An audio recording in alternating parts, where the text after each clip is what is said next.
Welcome back, Book Dragons. You're listening to Book Talk with Tay, the podcast that takes you inside the minds of authors you love. I'm your host, Tay, and with me tonight is my co-host, Joe, and we are talking to the brilliant author, Megan Ruff.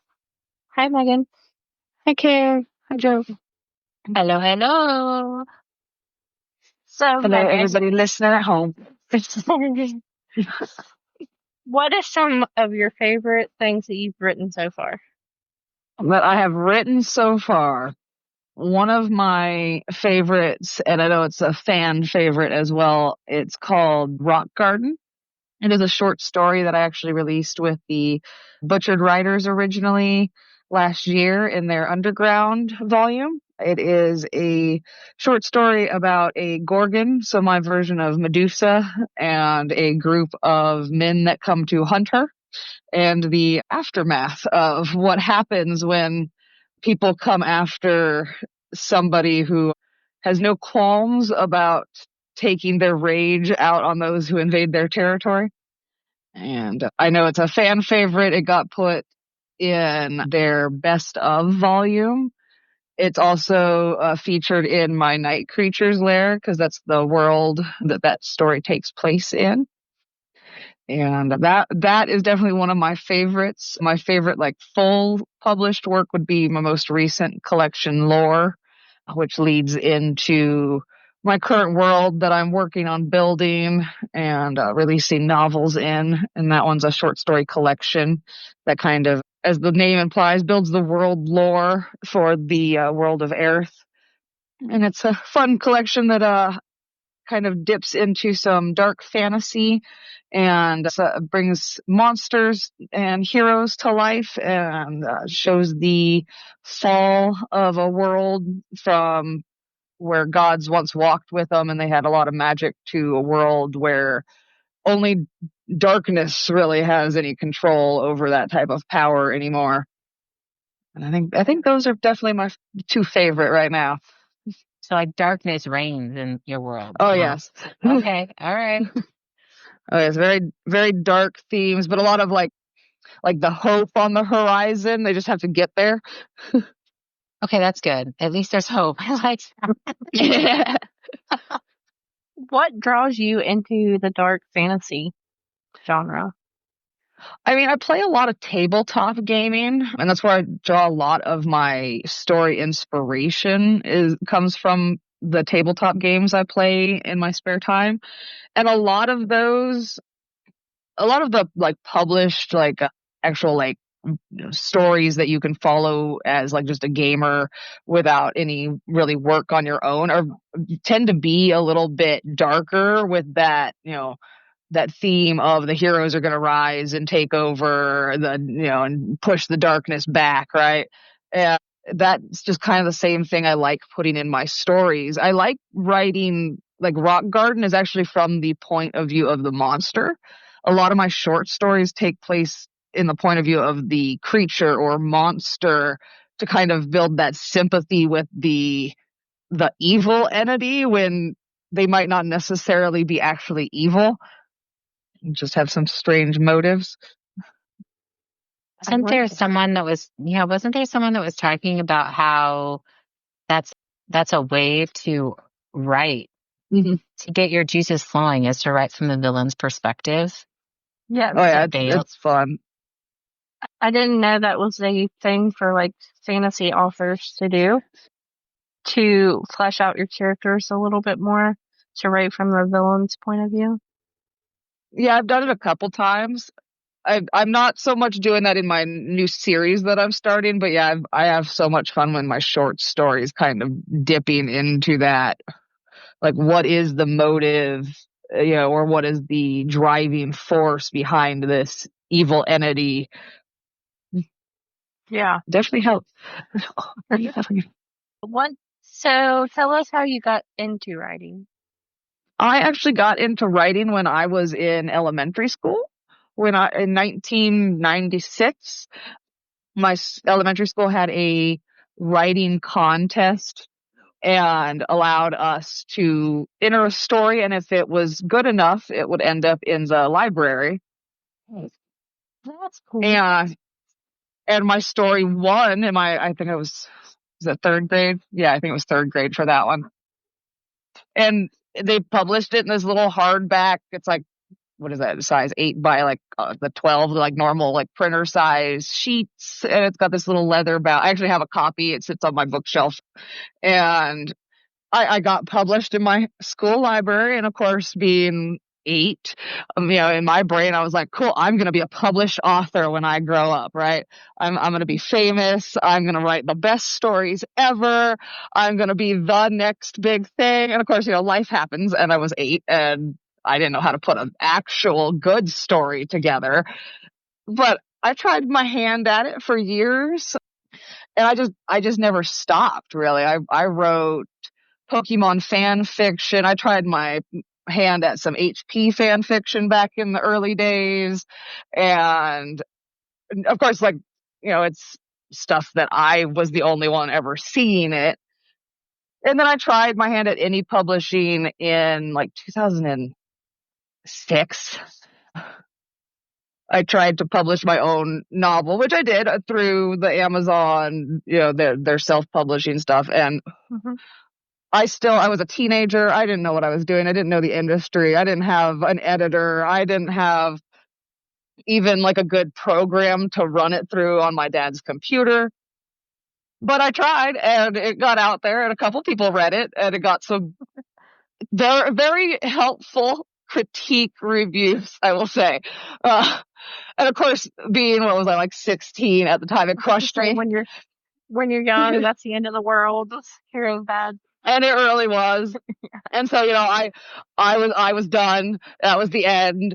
But so I took time away. But of course, I was writing in the background. I still had a whole bunch of stories, but I was the only one reading them, right? Mm-hmm. And that was the way it was until end of 2023. There was I don't even remember what group it was in on Facebook, but somebody put out I'm looking for short story writers to help with this horror anthology.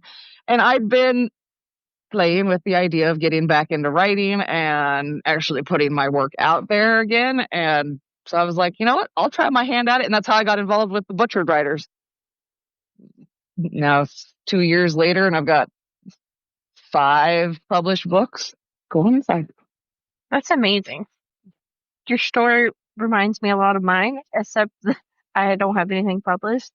When I was in 3rd grade, I always wanted to be Laura Ingalls Wilder. Like, the Little House on the Prairie books were it, and I was a horse girl. I got my first horse then, and my favorite teacher was teaching English, and she had us write stories about it. And until our house burnt down, I had those stories that won a contest forever in a frame because it was about me and my horse. And I always loved that. That is awesome. Yeah, mine ironically was about a horse too. That's funny. We all wanted the horse when we were a little girl. Yeah. My horse, I had her from I was, I think 9 when we got her, and then I had her till she passed away at 31. So. Oh, wow. So you mentioned the Butchered Writers. For those that don't know, can you tell them about it? We love the Butchered Writers. That's a great group. We do, yeah. Sure. It is a fun group. The Butchered Writers they started out as Terror Monthly. They're republishing all of their works under the Butchered Writers because they've extended our publishing time because we're all working on our own projects, which is understandable. And they are a collection of indie writers. They kind of range from horror, splatterpunk to kind of like what me and Leonie write, more sci-fi and fantasy. Most of them are more campfire ghost stories, and the group picks a theme. Right now it's quarterly, and we write our short stories, submit them, and then they get published on, I believe, everywhere now. Since John took over, he's getting them out to like Barnes and stuff like that. I don't know if they're in any stores yet, but it is a group of, I want to say Danny said like 20 or 30 authors now from all over the world. Holy moly, I didn't realize it was that many. I didn't even realize it was that many either. I was like, I thought there were like 15 of us, like maybe 20. But no, he said that there's like 30 people that submit. So I didn't know that. I guess they're just not all in the chat. And I don't know, maybe it's like the newer writers for these newer projects. And I know that they've got some people that submitted to a project over the summer that was kind of just an open call. And I think they were trying to get some more people involved because of that. So maybe he's including some of them. And I don't know everybody on that list. But yeah, we do everything. Sorry. Yeah, we do everything in-house. We have our own, in-house editors, and they write, of course, with us too. We have our own cover artist. I believe he also writes. I can't remember if Clawmaker writes or if it's just the art. But yeah, they do everything, just the group. And it's a nice group of people. They're very welcoming to new authors. And they're kind of always open to new horror writers who want to get in, which is very nice in the indie community because everybody's always looking for some place to get their first story out there. And they are a great collection. And yeah, we just have a theme, and we just kind of, you have a theme, you have a word, like a word limit, and then we're just allowed to run with it. So just everybody comes up with very different stories. Can anybody submit? I want to say that they did have it as open. I don't know if Sarah still has it open as of right now. Oh, that's wild. Because I don't want to say for sure that they're open or not. Because I know they were back in August or September looking for more people. I don't know if she's still, because that's when we added Leonie. Oh, what a great addition. Right. Yeah. What a great addition. I've never met a group of people that are just so supportive and they just love what they do. The whole group, no matter what we have going on, shows up and supports every single time. They really are. Just all around good people. Oh, yeah, that's what you really need in the indie community. I mean, you really need to find your people. And I've got a couple groups of people that I'm like, okay, I've got like the more fantasy-based people, and then like the butchered writers who are more the horror-leaning people. And so that I've got toes in different genres because my stuff expands over a few genres realistically. So it was kind of good to find. And you really, really need a community in the indie author world because while we write the stories alone, it's definitely not something you can really do alone. Yeah, it's a whole support system. Like it really is. If you are on the fence about writing, they would be a great group to get with, and they can teach you the ropes. And oh yeah, they beta read for each other. They'll bounce ideas off of each other when somebody's stuck. Yeah, Colt gets online a lot and talks. Mm-hmm. It's just a great group. I'm really thankful for the butchered writers. Yeah, me too. It got me back into the community. They're good. So let's go ahead. Oh, I was just going to ask, so you were talking about the indie author community or the indie community. What are your favorite things about the indie or the author? Yeah, indie author community. The biggest support that I have found have been other indie authors. I mean, I came back originally, and I think I was in that group looking for like my next read. And I mean, if you read one person's book and you review it and you're sharing somebody's work, they're going to notice, and they're going to be like, well, wait, who is this new person that has author in their name? Yeah. Now I'm going to go check them out. And I mean, that's how I found a lot of my community, is mainly by reading their books and just supporting their work organically. And they started supporting me. And then we just, started naturally kind of actually communicating. And now I'm in I've got, like, for my book launch coming up on Saturday, I'm in 6 different groups, and I had 3 others that said I could use their groups for a book launch too. And I was like, I think 6 is more than enough because it's going to take me forever to post all of that stuff. But yeah, I mean, it just kind of comes organically when you actually support each other and build that tribe around you. And it's just, everybody is just, when you find the nice part of the indie community, because there is a toxic part, when you find the good part of the indie author community, they're good people. Yeah. So what is, in your opinion, right? Because that's all it is. But what is your opinion of the toxic part of the indie author? There's a couple sides to it. The ones that, that they can't, that's a big crow. That they can't take criticism, and they try to attack reviewers or other authors for just not liking their work. And it's like, okay, that's not, it's like, that doesn't say anything. Yeah. It's like, and I have unfortunately been on the receiving side of, one of those people who unfortunately couldn't take criticism. And it was like, I had nothing against the person. Right. I just didn't like the book. And then they came and attacked me. And it was like, okay, well, now I have something against you. Right. It's amazing. Like, when you put yourself out there publicly, though, I would think that you'd have to expect some kind of, not everybody. You have to expect like it. That there is going to be a negative reviews. And I mean, I keep waiting for those negative reviews on mine, because I was like, I want that critique. I want the criticism. Mm-hmm.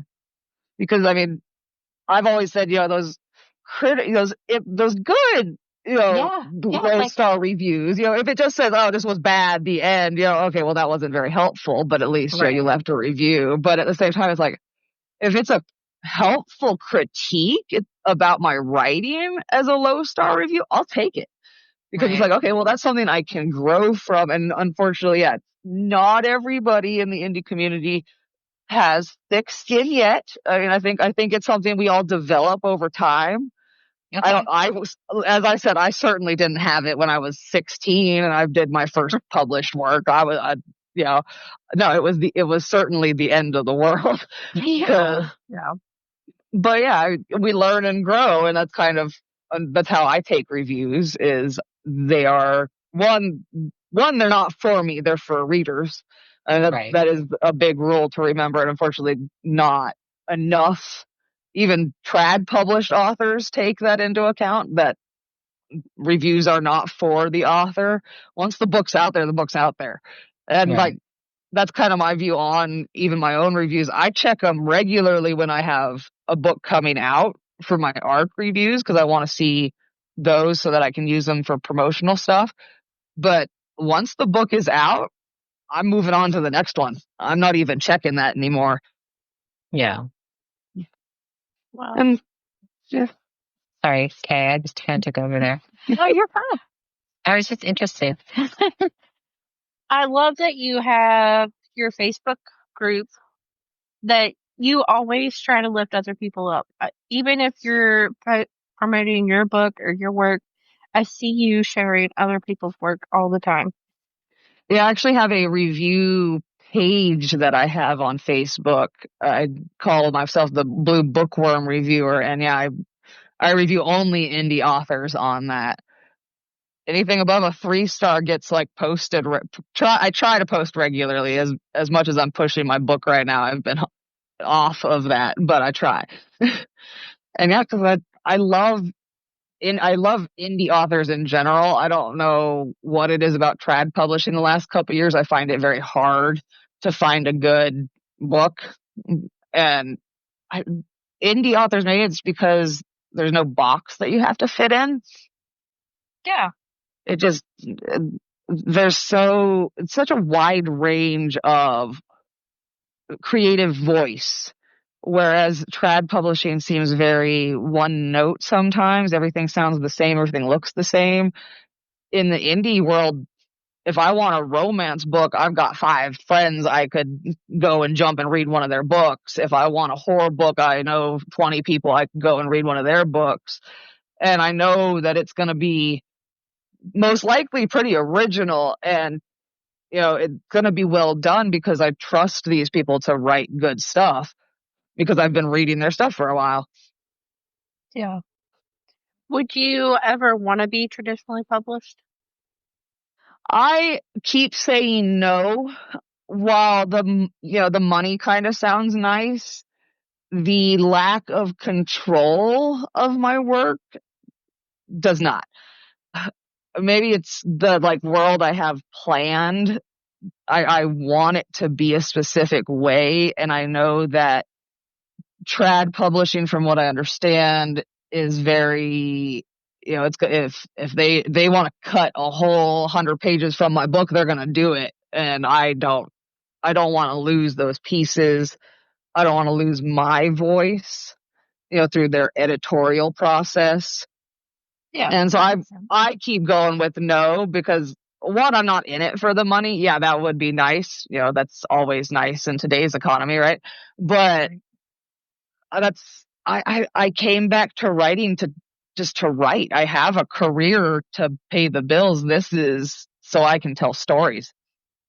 I love that you And love it so much. Yeah, and I just don't think trad publishing would give me that because, one, yeah, I mean, you have to query and then you have to wait for your agent to find a publisher. Then the publisher has to go through all that stuff. And so by the time I wrote the story and it's published, it's been 3 years, and it's just like that. I want it to be out there. I've been chomping at the bit for November 1st for this release date for 2 months now. I'm like, come on. And now October just flew by. I'm like, okay, now I've got 5 days to get everything finished. Well, since we're talking about November 1st, do you want to talk about Shattered Peace? I would love to talk about Shattered Peace. Let me get a drink real fast, though. So, Shattered Peace is my technically debut novel because I have only done short stories and novellas so far. This is a 700-page plus book that is releasing on November 1st. It is epic dark fantasy. It is also based off of a 5e homebrew tabletop game. For those who don't know, 5e is loosely based off of Wizards, Dungeons & Dragons 5e rules. That means we were rolling dice. And by we, I mean it was me and my husband only. It was just a 2-person campaign that actually started last year after I was diagnosed with a thankfully benign breast cancer and was going through treatment.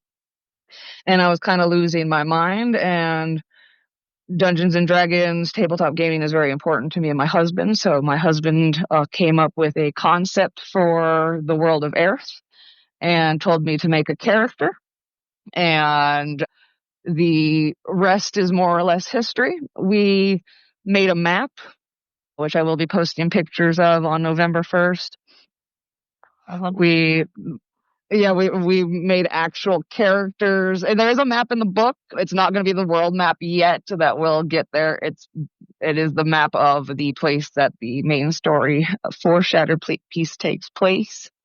And so yeah, we have a whole world map, and he plopped our characters down in the middle of this northern country that is called the Tree Folk Nation, and it is a mainly elven nation.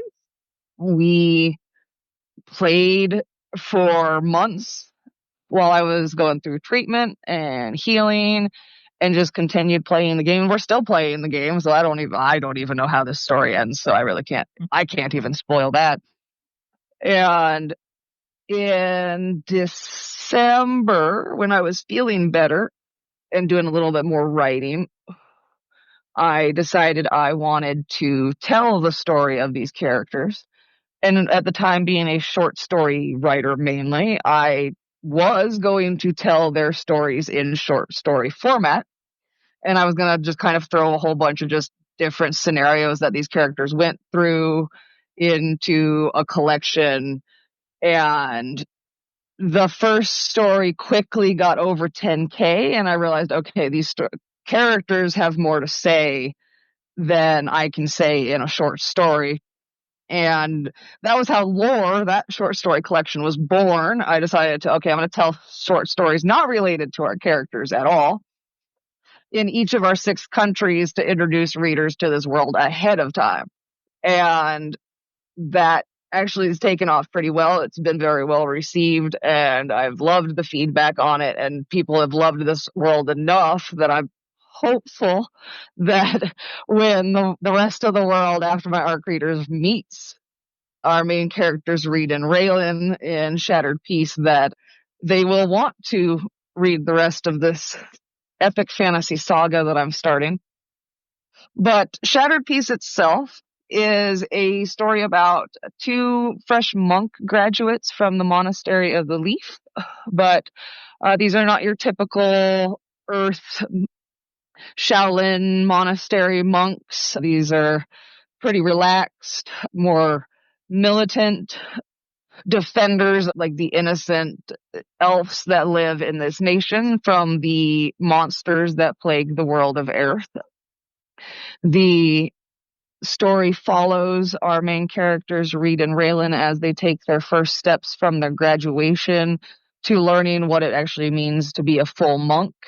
And then they find themselves in some very unfortunate situations over and over again that attracts some attention their way and gets them pretty much put in the situation to save their region. They're near the end of the story, setting up for many more shenanigans and quests coming up in book 2, which I am working on.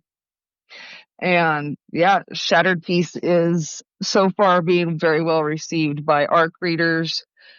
There is a lot of combat. It's very found family, combat driven, character driven story. The darkness kind of ramps up as you kind of get hints at what is actually happening around their monastery and their forest that they live in. Well, it sounds amazing. Do you do your own covers, or? I do, with the exception of lore. I bought that from another indie author. Her name is Amanda Russa. She does covers. She also writes. She does some amazing dark poetry and a lot of pretty spooky shorts. She's a very talented author. I keep trying to get her to join the Butchered Writers, but she's not trying to get in with an anthology right now, apparently.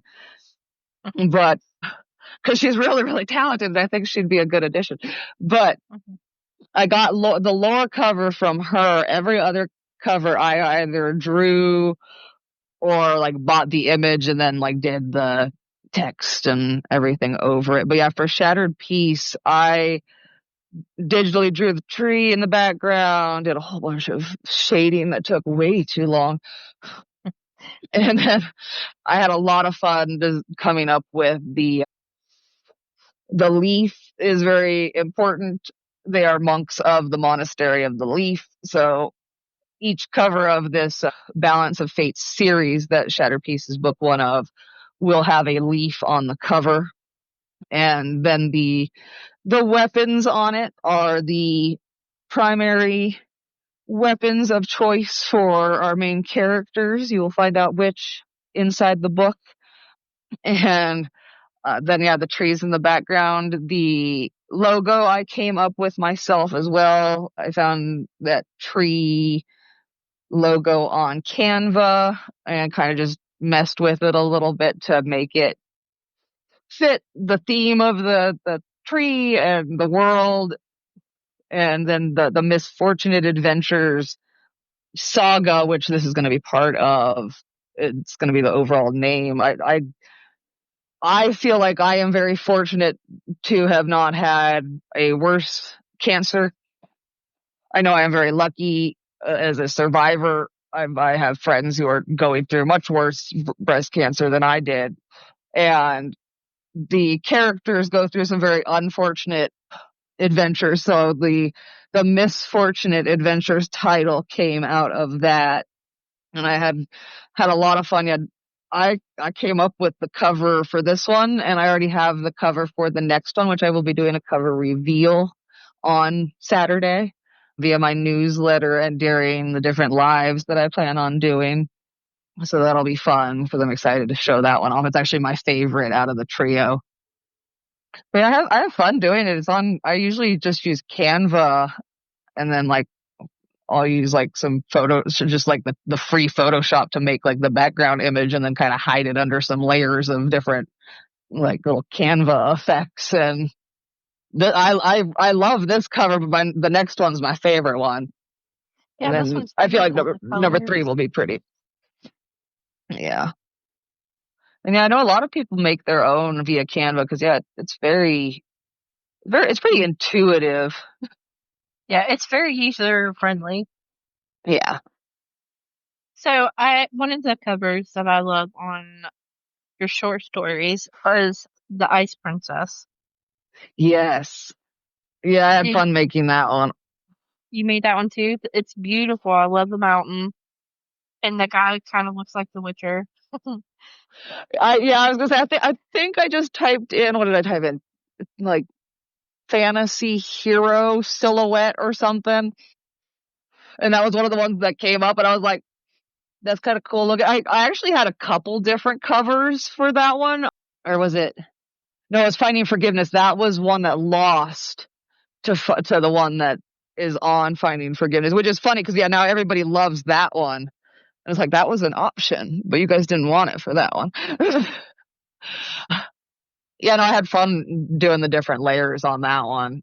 And that one is very pretty. It was on I don't know if it made the short list, but it was on the original vote for the TikTok Indie Author Awards for Best Cover. That one was on there. And I don't remember if it made it to the second round or not. It's not in the third round. I know that. That was a whole thing. I did not even realize there were so many genres and oh, it was so many pages. So many pages. I mean, it's still 9 pages, I think, for this one, but at least it's all consolidated for the last round. yeah. But yeah, when I got on there to vote the first time, I was on my phone and I'm like, oh my God, there's more pages to this. Yeah, it was a lot. But I love that because there's less of authors in their books, and some of them you might not have ever heard of, and you're like, oh, that sounds good. Or yeah, and he actually has the entire list of all the nominees Ron Shaw does on his website. All of everybody who was originally nominated is actually on a list there. I actually built my 2026 TBR based off of all the nominees. well, I love that because it's all indie authors. So exactly. That's a clever idea. yeah. Have you heard of Hot and Parcel? She also has a list of all of the indies. No, I haven't. I'll have to look her up. She has a website that's, Joe, correct me if I'm wrong, because you know it better than I do, that you can go on and either buy their books from them, like it takes you a link to their sure. It's like an indie author website. It's beautiful. Oh, that's cool. It's done. Yeah, it's beautiful, and there's lots of cross-referencing, I believe. She and her team have done an amazing job. Oh yeah, I totally need to look them up then. Mm-hmm. Yeah, it's plotandparcel.org. Yeah, and she's live every night. That does sound familiar. I think. Wonder if Laya told me to look her up on one of the lives. Her name's Devin, but her TikTok and everything's got Plot and Parcel in it. So pretty incredible stuff. So, Finding Forgiveness at Castle. Can you tell me a little bit about that story? Finding Forgiveness is my first novella. I took the characters were inspired by some characters that my husband and I played in a tabletop game. Actually, characters that never met in an actual game. They were separate, but they were inspired by Sally and Devin, who we played originally. And the story follows a holy knight or paladin, whatever you would like to call him, named Devon, who has unfortunately failed in his holy task that was given to him. And he's pretty much been exiled from the kingdom that he was raised and trained in, and has lost everything. And it is a story of his adventure to find forgiveness, like kind of a self-forgiveness story of like discovering who he is without the duty and expectation hanging over his head. And he does all of that with the help of the halfling named Sally, who is a side character that is one of those side characters that stole the show, because in pretty much every review that I had from my ARC readers were, we want more from Sally. We want a longer story. Can you tell us what happens with Sally afterward? And I was like, okay, I guess I have to continue that eventually. I love the cover. I love like Assassin's Creed and Skyrim and all those games. So like all those covers just stand out to me because that's right in my alley.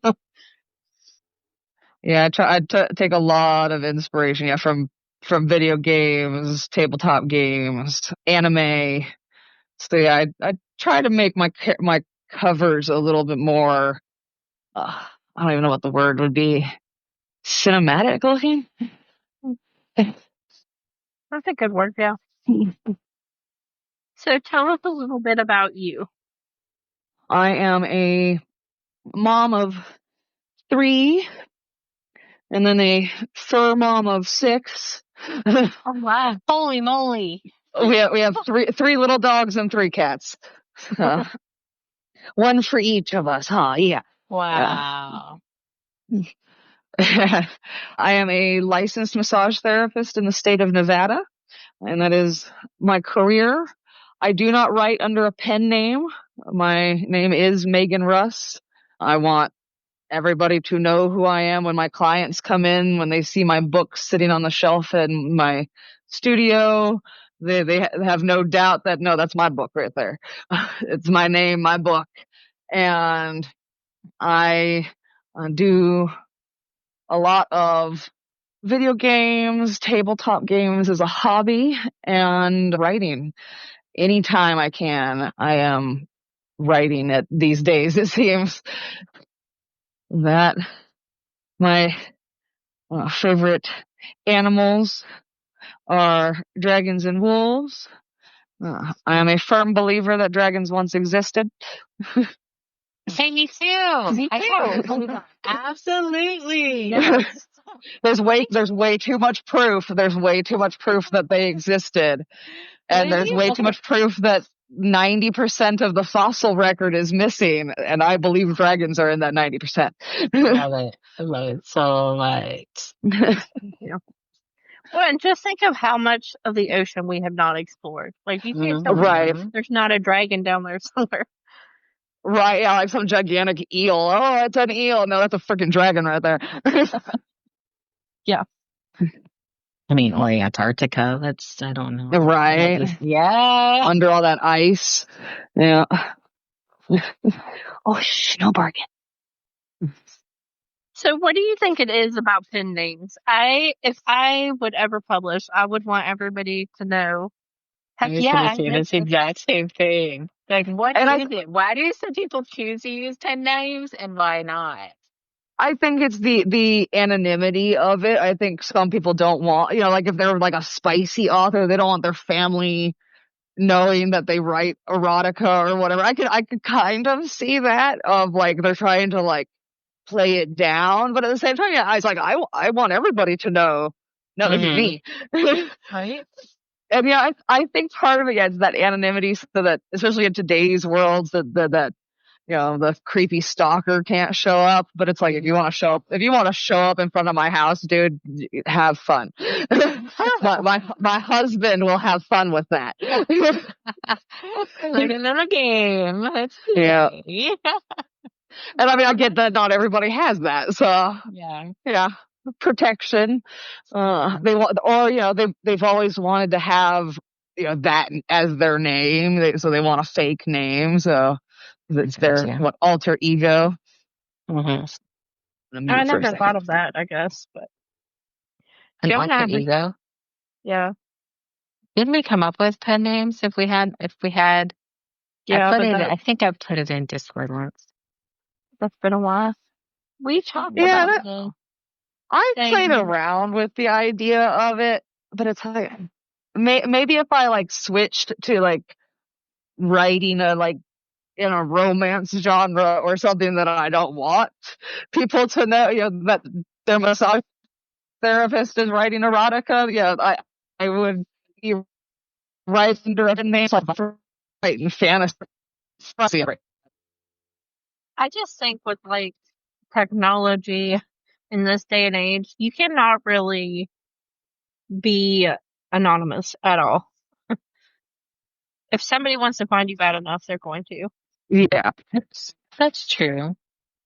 But you can give them a harder time in today's world, because there's artists and bands and stuff that try to stay completely anonymous, and people still find them. And it's like, that's why it's like, if you really want to find me that bad, you're gonna find me one way or another. Yeah, I definitely wouldn't want people, because I know if I were to ever write, I'm not a writer, but I would incorporate so many personal things that have happened. It would just come out, and people would be so offended. They're like, "Why did you do that?" I'm like, "Oh, sorry." Wow. Yeah, I can see that.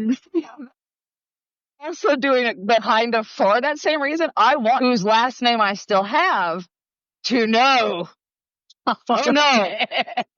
Despite because he always said that this is a part of why I took so much time away from writing and trying to publish, is he was constantly telling me, no, you won't make any money. Stop wasting your time doing it.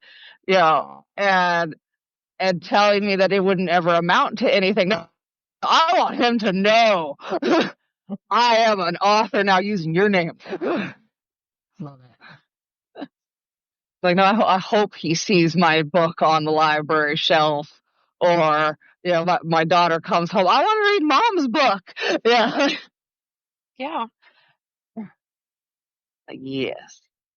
So yeah, I mean, for the same reason, and there might be some resemblance between my abuser and some people who show up in some Butchered Writer short stories.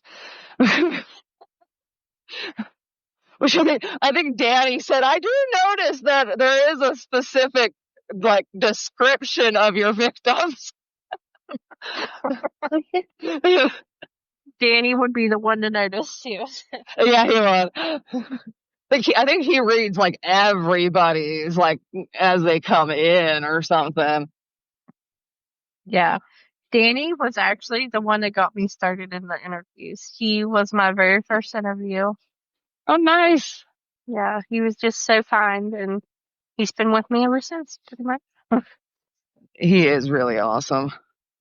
And he's a great supporter, too. I mean, he's been ARC reading for me since, I think, the beginning. I think he's one of my, I've got 4 readers who have been reading everything I've written since I came back.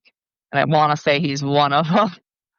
And he's so intelligent. I can't ever imagine him giving bad or mean criticism. It would only be kind and beneficial to somebody. Yeah, I've only ever gotten very helpful critiques from him. And and he's also very good at because I'm always okay, if you find any typos, especially as an ARC reader, please get it to me. And but yeah, he's really good at finding those last minute. You missed this one. Awesome, it was just one. Yeah. So do you have a lot of ARC readers? I have I did for Shattered Peace, I did 3 rounds of ARCs. I guess technically one of them would be considered a beta. They were other authors who write in more fantasy genre. So I wanted their critique. I wanted their opinion on it. And I started with 5, but 2 of them were I don't think I can read it this big of a project. And I was like, that's fine. That's why I offered it to 5 because I figured I would lose a couple. And 3 of them actually read it. 3 of them helped me with, like, I needed scene breaks and I needed a little bit clearer point of view change, which only happens really like 3 times. It switches from Reed to Raylan, and the story mostly follows Reed, but it's a very third person omnipotent type viewpoint. So there's a little bit in her head, and it just kind of gives a broader view of the story, I feel like. But yeah, they were very helpful with critiques. And then I had 5 people in the second round because Laya was in the second round. She got the book early. And then this last round, I think I had my 10 that I've had for the last couple books. And Danny was in this last round. So like anybody who was just like a regular ARC reader who's been reading my stuff for a while, that's when they got it. It's cool. Yeah, I think total, I have 15, which I know isn't really a lot. Like I know some people have like 10 beta readers, and this was really the first one that I had early readers that saw it pretty much right off of the edit and helped me with the whole, structuring it a little bit better. But usually, yeah, my other stuff, I think, was going out to about 15 people, and I only was using ARC. I wasn't using beta readers at the time. So, and I think all of them are pretty consistent about getting it done, at least eventually. I know not everybody can read, like, Laya can. In a day, she'll have that done, or in a few hours. She had mine done in a few hours. I think it sent out at like 5, and she had her review in for Shattered Peace at like 12 or something. Wow. I was like, how? How did you do that? Like her and Dad are on par anymore, right? Like they're reading at about the same speed. Yeah, or yeah, they're finishing sometimes a little faster. It depends. Yeah. Wow, it's really, really amazing stuff. Yeah.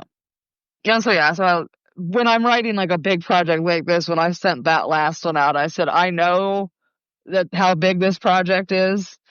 Read it at your own pace. I would love to have your review before the release so that I can use it in promos and on the lives and stuff so people can see what you thought. But I get it. I get how big it is. I felt like a good fantasy book is going to be thick. Like, oh yeah, you have to build that world. And this was actually the second write of Shattered Peace. Shattered Peace originally was 100,000 words long, so half the length of this one. And when I gave that to my alpha, or my husband, I gave it to my husband who reads my work before anybody else does. He's my essentially first editor, makes sure that the story makes sense. And I gave it to him, and he got about, I think, 4 chapters in, and he said, sweetheart, you're writing like a short story author still. And I'm like, what do you mean? He's like, you could be building the world versus this is mostly just dialogue and action. There's not a lot of description. You're still writing like you have a word limit. You have no word limit. And then I was like, oh. And so I started over pretty much from scratch using that draft as my rough outline for this first book. And yeah, it ended up being literally twice as long. And my husband's like, no, this is a fantasy book. This is what people want. And I'm like, do they though? Because I know a lot of people who read short stuff. But at the same time, it's like, there's a lot of Brandon Sanderson's books are over 1,000 pages. I promise none of mine will be that long. I'm limiting myself. I'm not going to write a 1,000-page book. He's got chunkers for sure. Yeah, and I mean, what is it, like a Fourth Wing? I mean, or like 600 or 700-page books, and people are reading long books. So it's like, okay, there are people out there who want to read them. I just have to find them. And apparently, Lion knows a whole bunch of them, so that's good. Yeah, that's kind of my bread and butter. I love fantasy and romancy. And yeah, book one has a very small romantic subplot. I have promised my readers that there will be no open door spice. One, because I'm a massage therapist and I don't want too much of that associated because there's already enough stigma around massage with that. And so I don't want my clients associating any of that with me. And so I've already promised my readers there's not going to be any explicit spice, but there is romance in these stories, and that is going to grow over time. And it's going to be fun because there's going to be a lot of yearning for a couple books before it actually pays off. So I'm hoping that those payoffs are worth it for the readers. That is my hope. I think it's sad because a lot of stigma around fantasy or romantasy that there automatically has to be these huge and a lot of sex scenes. And right. Casey Bond is one of my favorite writers, and her books do not have that at all. Like, it has I'm some going to have to look her up. romance. Yeah, she's amazing. She has the build up, but there's no sexual scenes. Like, if you want your kid to read it, they can. Yeah, I was gonna say, mine are a little bit gory, but I mean, yeah, if they're watching most of the stuff on TV, mine are actually probably pretty tame. Yeah, or games or anything nowadays. Right? Yeah, I was like, I mean, mine has fantasy combat. There's blood and gore and the risk of death. I mean, this is high stakes. Oh yeah, I forgot to mention high stakes, low magic, because there's very little magic left in the world of Earth. So these monks are literally fighting with their hands and their fists against creatures that have more or less a little bit of boost against them. So they're the underdogs, and I love an underdog story. I love a reluctant hero, and these guys are very much the reluctant hero. Yeah, Definitely. Because I mean, I agree, because I grew up with the fantasy that there was some romance in the occasional fantasy, but I grew up reading HP and dystopian stuff that the romance didn't happen until the end when they were adults, because they started as teenagers. It was very coming of age. When I was reading fantasy and stuff like that, they weren't jumping straight into bed with each other. They're coming of age stories. So that's definitely not going to be these. They're not that. They're going to be the very much the friends to lovers, because they definitely build that connection through their experiences and their surviving everything that they go through, or that I put them through in these stories. Or that they actually did go through in the actual game, because most of it is based very, very closely to what we did put our characters through in this campaign that we're still playing. So I love fantasy without spice. And I'm trying to find more epic fantasy that doesn't depend on that romantasy as much. I want the fantasy without the spice. I don't get me wrong. Yeah, I love a good romantic subplot, but that's not what I pick up a fantasy for. Yeah, that's a lot of what a trad published right now is so much. It's very thick in the romantasy department right now. Yeah. Which, don't get me wrong, I love that. I'm a romantasy girly. I loved Little Women Violet, but I also enjoy a good fantasy book that it isn't based on the buildup of a sex scene. It's about the world. It's about the magic. Yes, I love good fantasy that has the in-depth world building without the info dumping and exposition. I'm not a huge fan of the info dump or the world Bible at the beginning of the book that I have to read through to get to the meat of the story. But I get that some fantasy writers, that is how they show their world. But I like showing my world organically through the characters. There won't be any exposition or world or info dumping in my stories. because it drives me crazy as a reader, and so I can't put that into my writing. Well, I'm super excited, Megan. Like, I hope it goes great, and you're going to be alive a lot Saturday and Sunday, because there's 6 groups on Facebook I'm doing the launch party, and 3 of them are on Saturday and 3 of them are on Sunday. So I'm going to probably be going in and out of TikTok and Facebook, depending on how my phone charge stays. And yeah, doing lives all weekend, trying to show my book, try to sell some signed copies, because I'm trying to get my TikTok shop set up before Saturday. Yeah. And yeah, I've got some coming in the mail, and they will be here Friday. I'm excited to have the rest of them here. I actually So we sent can buy some. it from TikTok. Yeah. Then.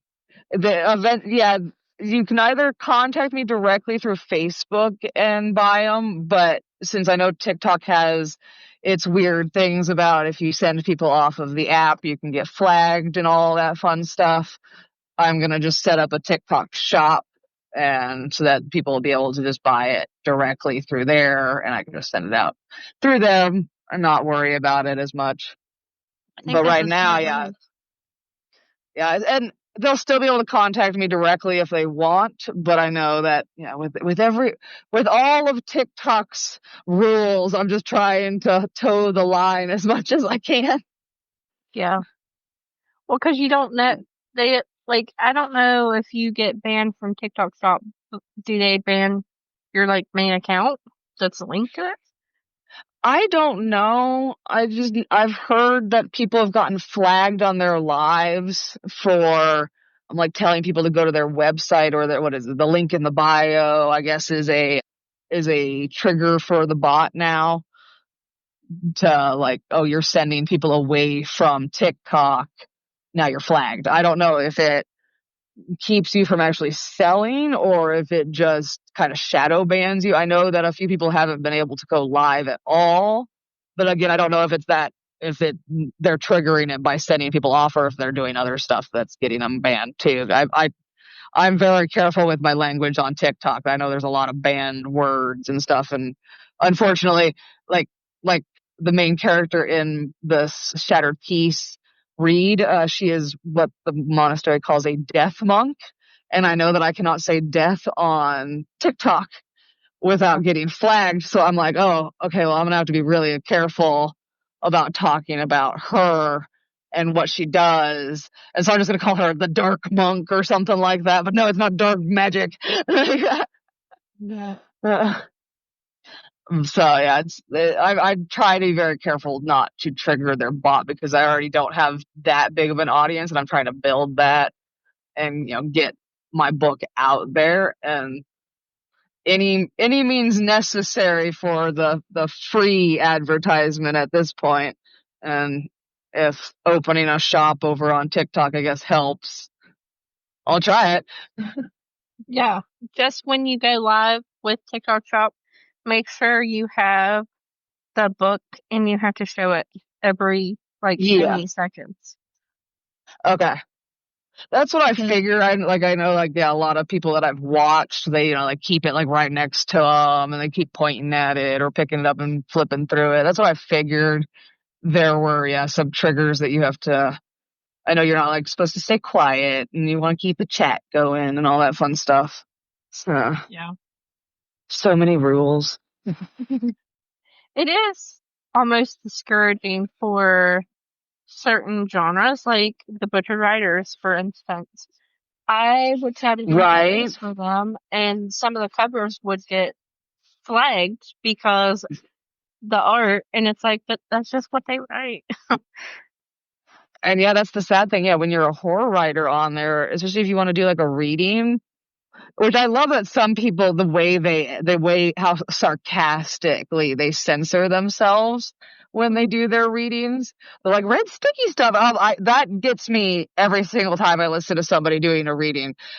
But yeah, as a horror writer, yeah, it's hard to want to do a live reading of your book, because it's okay, my own writing could get me flagged.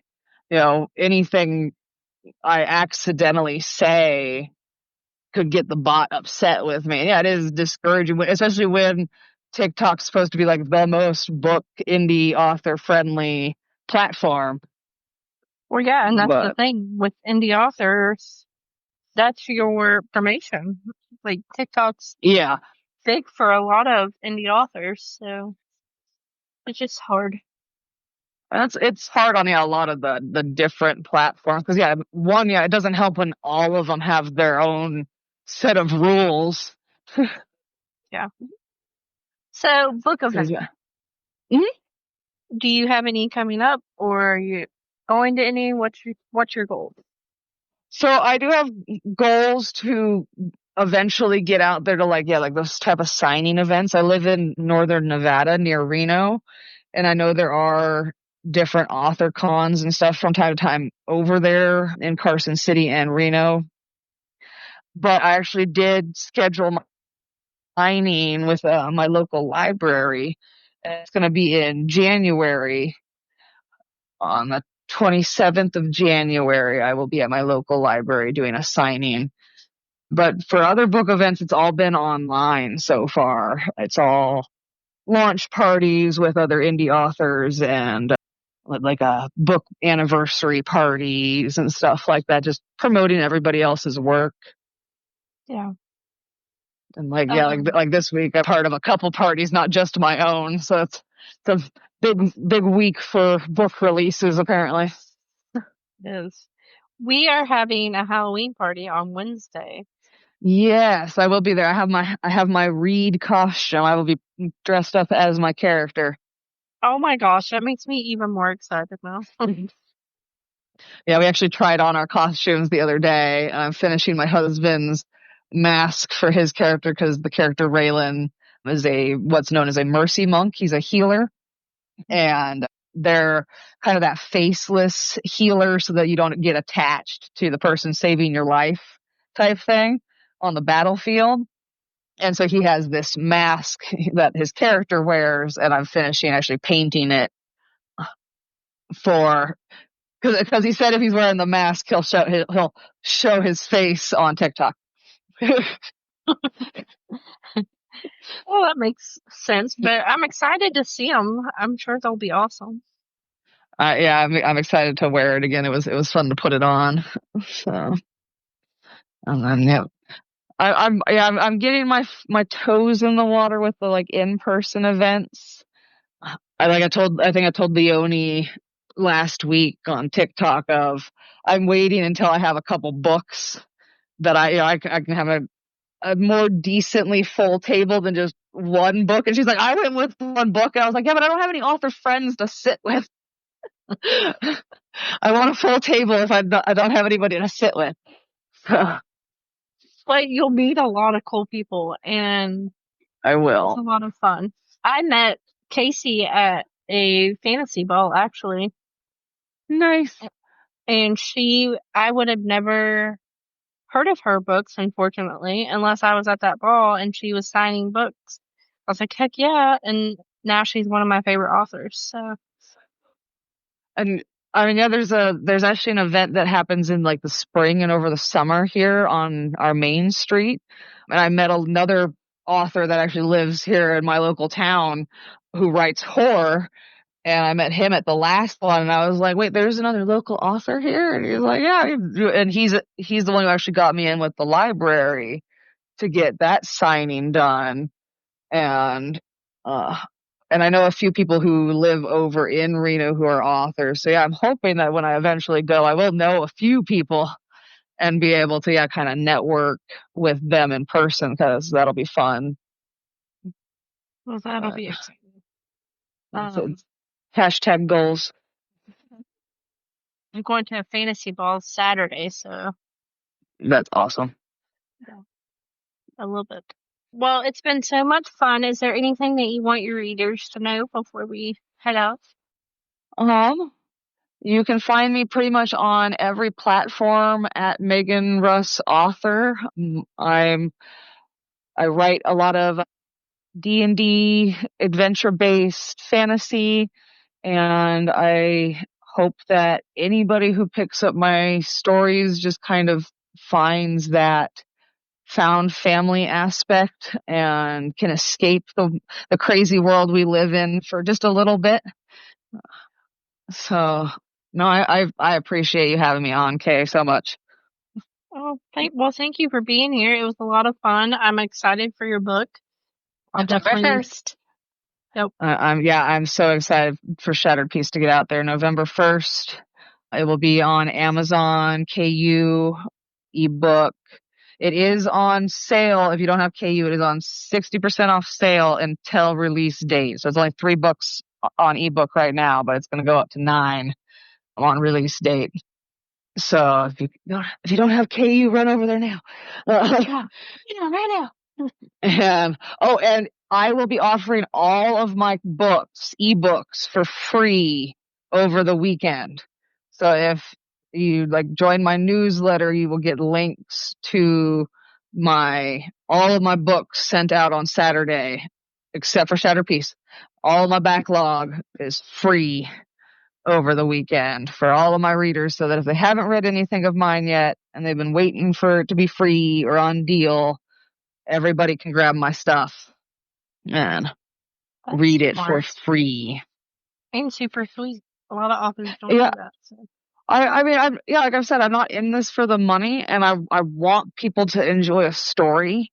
And if they can't afford KU, I get it. That is the only way I can read, is if it's offered for free or if it's on KU, and I get it. So for people living on a budget, it's I try to offer my books through the Stuff Your Kindles as much as I can. So if you guys want it for free, this weekend is the time to get it.